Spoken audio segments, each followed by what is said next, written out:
Assalamualaikum warahmatullahi wabarakatuh.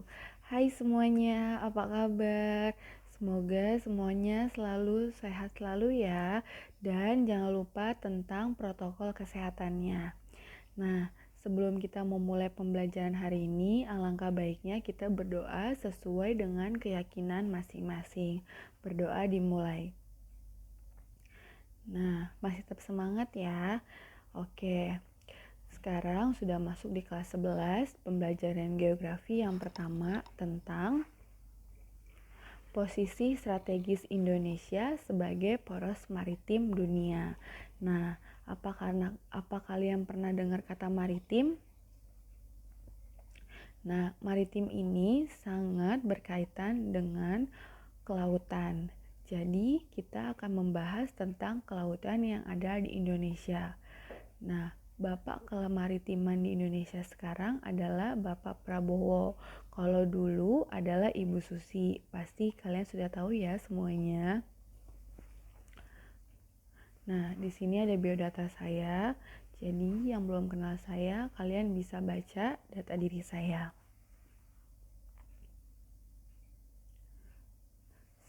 Sebelum memulai pembelajaran hari ini, ada tujuan pembelajarannya. Yang pertama, memahami kondisi, wilayah, dan posisi strategis Indonesia sebagai poros maritim dunia.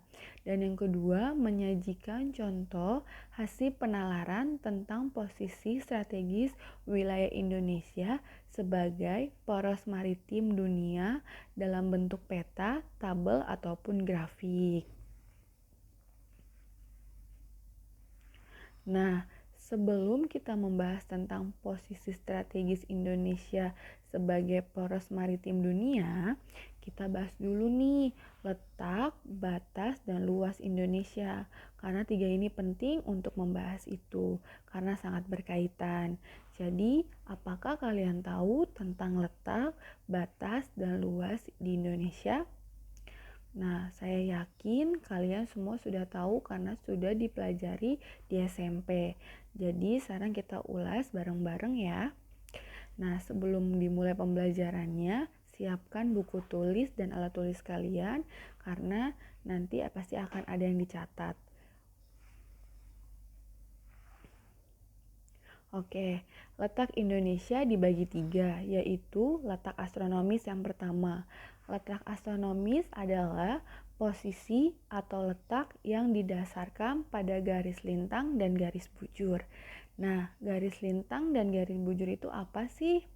Nah, garis lintang adalah garis khayalan yang menggambarkan garis yang berbentuk horizontal. Oke, garis lintang yang membentuk garis horizontal yang digambar menggunakan antara kanan dan kiri seperti itu, horizontal. Ingat ya.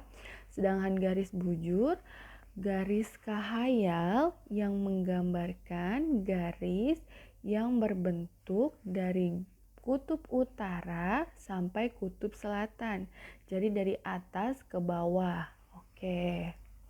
Jadi cara membedakan garis lintang dan garis bujur adalah garis lintang itu horizontal, garis bujur atas ke bawah.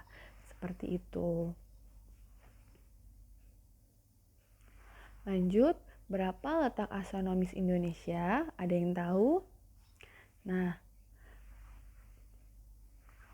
letak astronomis Indonesia berada di antara 6 derajat lintang utara sampai 11 derajat dan di antara 95 derajat sampai 141 derajat bujur timur.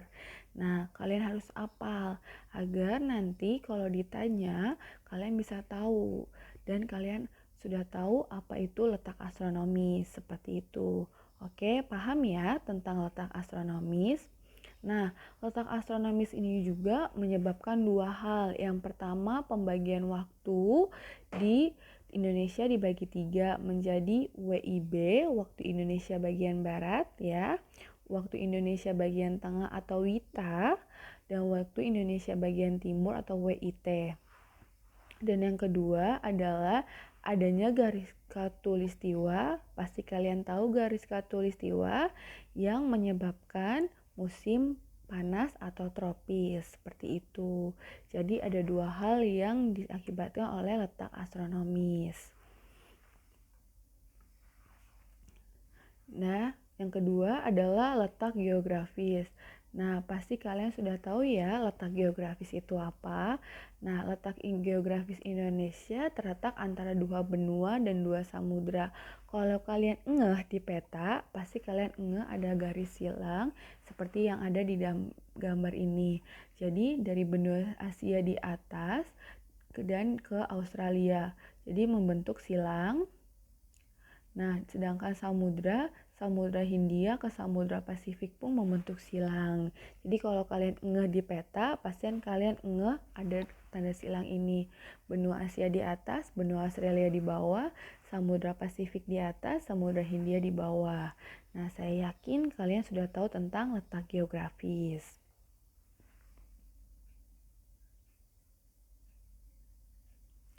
Nah, yang ketiga ada letak geologis. Sebelum saya membahas letak geologis, apa kalian semua udah pada tahu nama pulau yang ada di peta Indonesia ini? Kalau misalnya belum tahu, saya beritahu terlebih dahulu ya.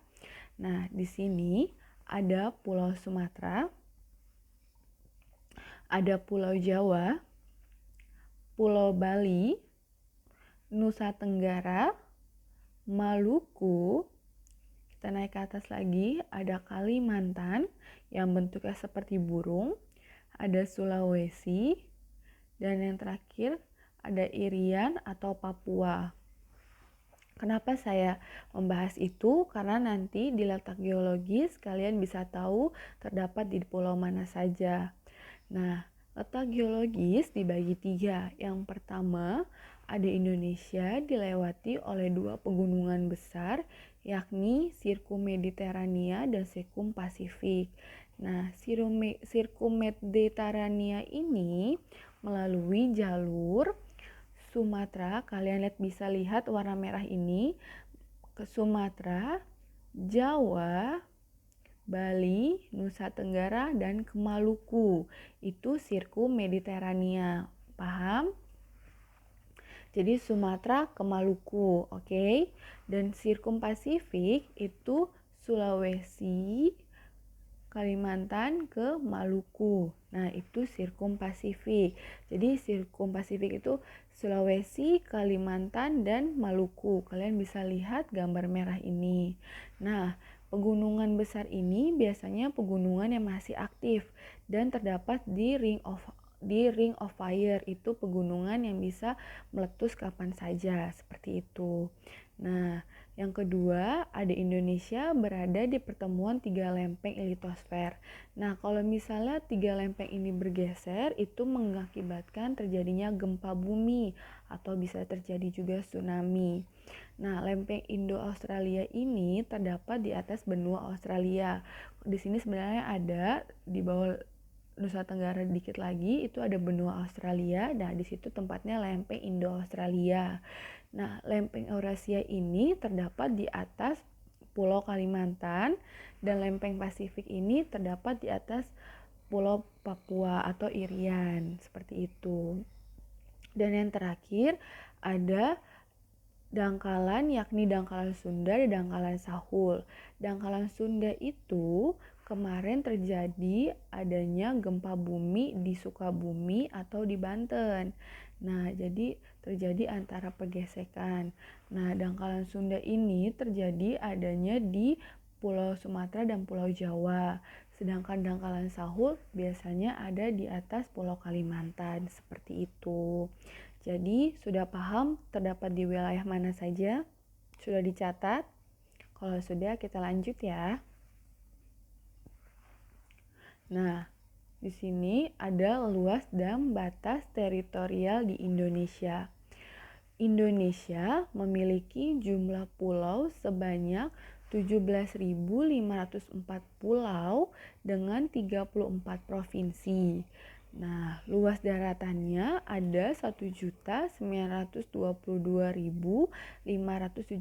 km persegi dan luas perairannya ada 3.257.483 km persegi. Cukup luas ya.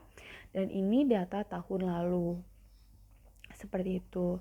Nah, materi hari ini sampai di sini dulu dan bisa disimpulkan bahwa Indonesia terletak di 2 benua dan 2 samudra ya, dan memiliki letak atmosfer itu 6 derajat sampai 11 derajat lintang utara sampai dengan 95 derajat sampai 141 derajat bujur timur, dan dilalui oleh 2 pegunungan besar, 3 lempengan litosfer, dan 2 dangkalan, Sahul dan Sunda, yang bisa terjadinya bencana alam seperti itu.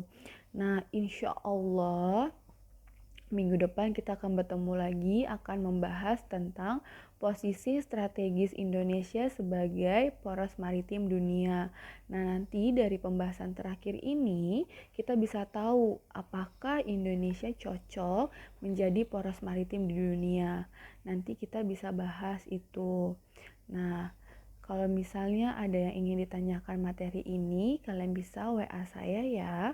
Dan sekian dari saya, terima kasih. Wassalamualaikum warahmatullahi wabarakatuh.